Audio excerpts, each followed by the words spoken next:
सेवा ही मेरी पहचान, शंकर सोनेजा, पैनल नंबर 26।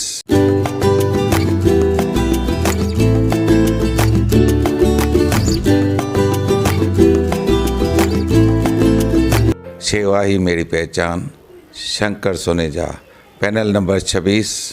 यार रिश्तो.com जी काउंसलिंग छा थींदी आहे? अच त ॿुधाए। को बि छोकिरो या छोकिरी रिश्तो.com जी वेबसाइट ते हिक ॿिए जो प्रोफाइल पसंदि कनि था ऐं जे ॻाल्हाइण में हिचकिचाइनि था त रिश्तो.com हुननि जी मीटिंग कराए ॻाल्हि ॿोल खे अॻियां वधाईंदा आहिनि ऐं जे ॻाल्हि ठही त शादी फिक्स। रिश्तो.com, सिंधियुनि जो सिंधियुनि सां, ऑनलाइन सिंधी मैट्रिमोनी। नमस्कार, मैं राजेश दलवानी। आप देख रहे हैं उल्लास लाइन बुलेटिन। शहर की ताज़ा खबरें देखने के लिए हमारे न्यूज़ चैनल को जरूर सब्सक्राइब करें।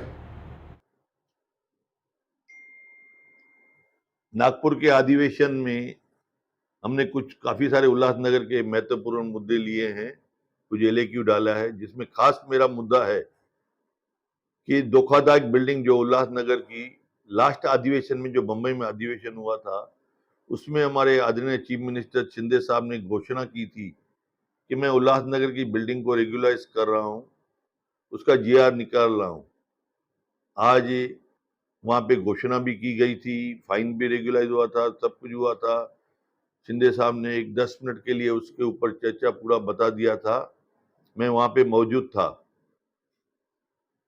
आज वहां पे डिक्लेयर तो हुए थे, लेकिन उसके बावजूद भी उसके बाद में 2 बार मैं उनसे मिला कि साहब ने आपने घोषणा की है जीआर देंगे, तो बोला कुछ पहले बार जब भी मिले थे तो उनमें बोला थोड़ा सा माइनर चेंजेस है। हम यूडी डिपार्टमेंट में मैं, जमनू पुरस्वानी जी, राजेश वजरिया जी, महेश सुब्रमण्यम, हम 4-5 लोग और आर्किटेक्ट रूपानी जी हमारे साथ में थे, हम मिले थे। हम यूडी डिपार्टमेंट से उसका जो भी मिनट्स थे या जो भी उनका जीआर था वो देख के भी आए थे। उसमें जो करेक्शन करना था वो भी हमने बता दिया था।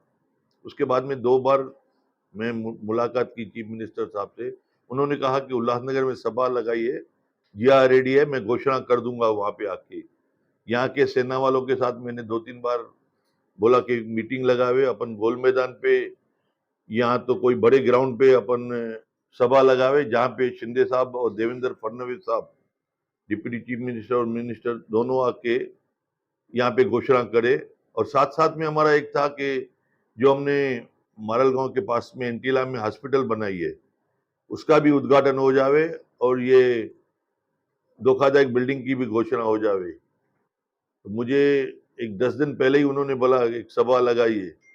इतने में अधिवेशन डिक्लेयर हुआ नागपुर का और हमने वहां पे भी एलएक्यू डाला। तो मैं कल ही देखा कि कल उन्होंने जो कैबिनेट लिया था, मुझे बहुत खुशी हो रही थी। उस कैबिनेट में आदरणीय चीफ मिनिस्टर साहब और डिप्टी मिनिस्टर देवेंद्र फडणवीस साहब दोनों बैठे हुए थे और उन्होंने कल वापस से कैबिनेट में घोषणा कर दी। अभी हम सभा लगाए नहीं लगाए या कुछ भी करे, इसका मतलब जीआर निकल गया। हमारे लिए बहुत, उल्लासनगर के लिए बहुत खुशी की बात है। मैं उनको हाथ जोड़ के नमन करता हूं, जिन्होंने उल्लासनगर का जो एक बड़े में बड़ा टेंशन था, हमारे आदरणीय चीफ मिनिस्टर एकनाथ राव शिंदे साहब और deputy chief minister Devendra Fadnavis साहब दोनों ने मिलके हमारे उल्लासनगर को सौगात दी है। जो मेरी बरसों से मांग थी कि उल्लासनगर में जो धोखादायक बिल्डिंग्स है उनको रेगुलर्स का आप जीआर निकाल के दे दीजिए।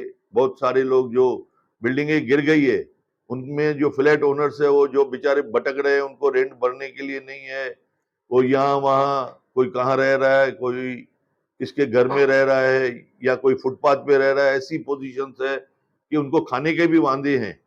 कम से कम उनके बेचारे के घर तो बनेंगे जो आज बेघर है।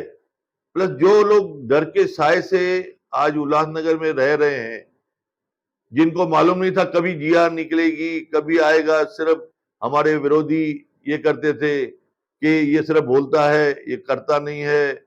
आज मुझे जो चीफ मिनिस्टर साहब से और डिप्टी चीफ मिनिस्टर साहब से जो मुझे आज सौगात मिली है कि आज मेरा भी इस शहर में कंध ऊंचा हो गया कि मैंने जो मांगा और वो मुझे मिला, तो ये मेरे लिए फख्र की बात है। आज मैं जो शहर में सेवा का कार्य कर रहा हूं, उसमें मेरे को सरकार की सपोर्ट मिली। वो सरकार के सपोर्ट से मैं शहरवासियों को एक तोहफा दूंगा, तो मेरे लिए इससे बड़ी कोई खुशी की बात नहीं है। मैं दोनों को कोटि कोटि प्रणाम करता हूं। आज उल्लासनगर में जैसा मैं कल सवेरे से हमारा सेशन चालू होगा, अधिवेशन, मैं वहां पे रहूंगा।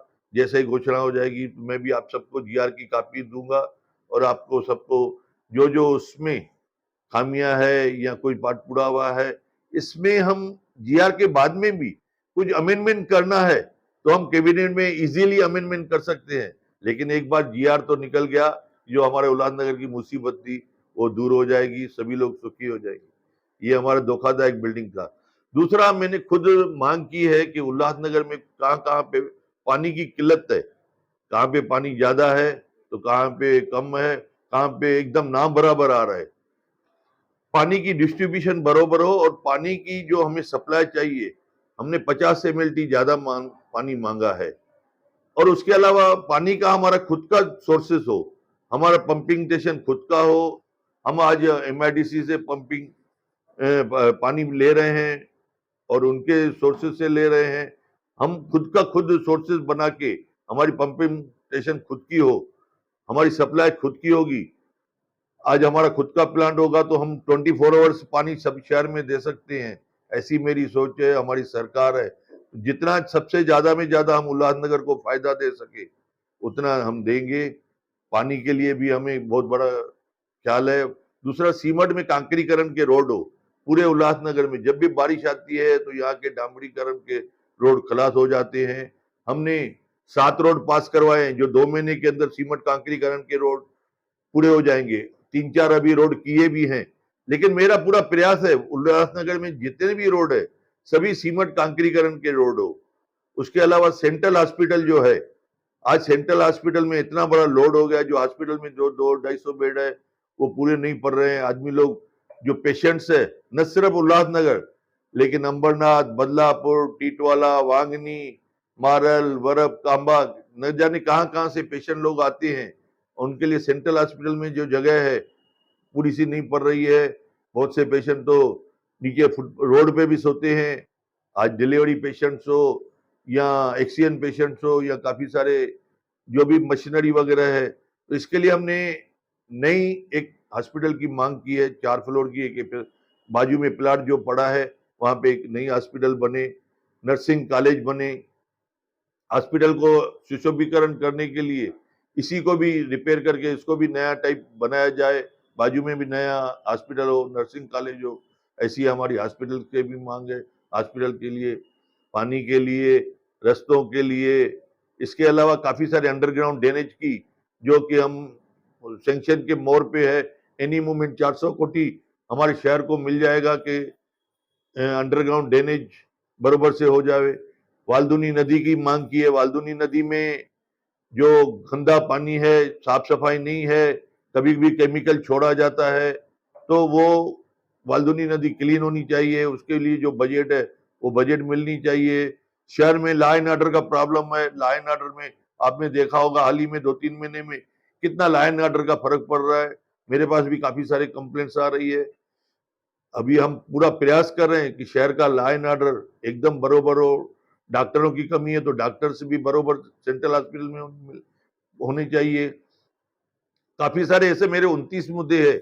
मैंने आप सबको ये राइटिंग में, लिखत में दिए है, जो जो हमने LAQ भी डाला है या ये है। इसके अलावा भी आपको कुछ भी पूछना है इस शहर के बारे में, आप मुझसे पूछ सकते हैं। दूसरी, इसके पहले जब भी मैं आमदार था, उल्लासनगर में मैं RTO कैंप लगाता था। कल्याण से RTO आते थे और यहाँ पे मैं जो भी स्टूडेंट्स थे, नए नए युवा थे, उनको RTO लेसन देता था ट्रायल लेके। कल किसी को भी कल्याण जाना नहीं पड़ता था। वापस से मैं शुरुआत कर रहा हूँ मेरी, लेकिन यही प्रयास है कि पूरी RTO कैंप उल्लासनगर में हो।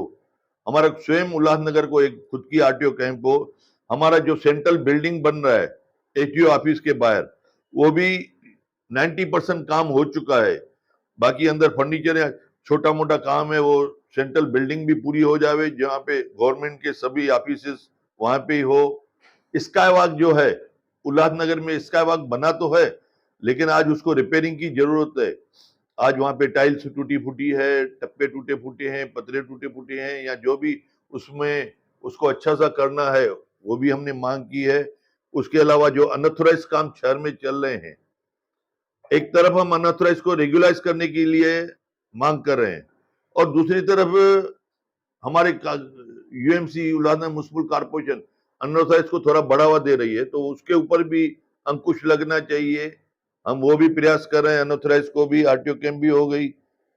उसके अलावा आपको जो और कुछ मालूमात चाहिए तो मैं आपको सब चीज के लिए बताऊंगा। स्काईवॉक के बारे में क्या डेवलपमेंट है? किसके बारे में? स्काईवॉक स्काईवॉक देखिए, जो आज स्काईवॉक बनी हुई है, लेकिन वहां पे टाइल्स वगैरह टूटी हुई है। कुछ फालतू लोग वहां पे जाके गर्देलू चरसी दारू पीने के लिए वहां पे जाके मिसयूज करते हैं। वो मिसयूज ना हो, उसके ऊपर पेट्रोलिंग होनी चाहिए, लाइटिंग होनी चाहिए। टाइल्स वाइल्स जो टूटी हुई है वो बरोबर से होनी चाहिए।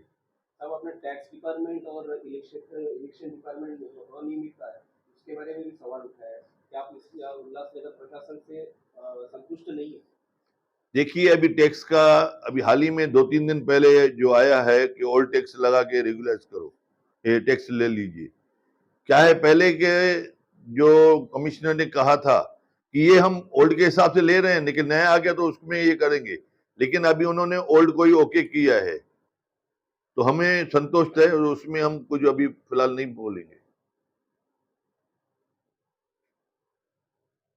जिस पैमाने पे वो बोलो कि अभी जो दूसरी हमारी ये मांग है कि उल्लासनगर में मेट्रो आनी चाहिए। मेट्रो भिवंडी कल्याण आ रही है और हमारे बाजू में तलोजा में आ रही है। हम क्यों नहीं उसका मेट्रो का सुख लेवे? फिर बाद में हमारे उल्लासनगर में आएगी, अमरनाथ जाएगी, बदलापुर जावे, तो हमारा बिजनेस का कारोबार बढ़ेगा, ट्रांसपोर्ट का लोड कम होगा, गाड़ियों पे व्हीकल, रोड पे व्हीकल कम हो जाएगी। मेट्रो से हमारे काफी सारे उल्लासनगर में यहाँ से आदमी बंबई, थाना, मुलुंड, घाटकों पर बिजनेस के लिए जाते हैं, व्यापार के लिए जाते हैं। तो उसमें हमारे आदरणीय देवेंद्र फडणवीस साहब जब भी मेरी अभी चुनाव के लिए आए थे, उन्होंने गोल मैदान पे घोषणा भी की थी कि उल्लासनगर में आमदार कुमारले ने जीत गए तो मैं आपको उल्लासनगर में मेट्रो स्टेशन दूंगा, लाइन दूंगा, और एक स्टेशन का नाम सिंधु नगर भी दूंगा, ऐसा भी उन्होंने घोषणा की थी। और मैं चाहता हूं कि उल्लासनगर में मेट्रो आ जावे, उल्लासनगर में एक स्टेशन का नाम सिंधु नगर हो। दूसरा, हमने एक मुद्दा लिया है डंपिंग ग्राउंड का। शहर में हमारे उल्लासनगर में डंपिंग ग्राउंड की बहुत तकलीफ है। देखिए, आपने देखा होगा मारल और उल्लासनगर एक दो के बीच में जो डंपिंग ग्राउंड था वो बंद हो गया है। 5 नंबर का डंपिंग ग्राउंड में बहुत किल्लत है, बहुत परेशानी लगी पड़ी है। वहां पे पूरे इलाके में कभी आग लगती है, क्या लगती है। अभी सरकार ने हमें एक डंपिंग ग्राउंड दिया है जो बदलापुर में है, जिसमें बदलापुर, अंबरनाथ और उल्लासनगर तीनों के लिए 150 कोटी के आसपास में बजट में वहां पे प्रोजेक्ट दे रहे हैं। हमारे लिए बहुत खुशी की बात है। हमारे जो अभी सरकार आने से उल्लासनगर की जो भी प्रॉब्लम्स है वो सॉर्ट आउट हो रहे हैं, और हम पूरी तरह से प्रयास कर रहे हैं कि उल्लासनगर वालों को सबको खुशियां देवे। दूसरा, हमने मांग की है लबाना समाज को ओबीसी मिलना चाहिए। लबाना समाज है, सोनार है, या जिस जिस जाति को, जिनको कुछ लोगों को है भी ओबीसी और बाकी लोग को नहीं है, उसमें एक जैसा लबाना समाज है, कुछ लोग को है। गोल्ड जो बनाने वाले गोल्ड सुमित है, उनको किसको है कि बहुत से लोगों को नहीं है, तो उनको भी ओबीसी का आरक्षण मिलना चाहिए।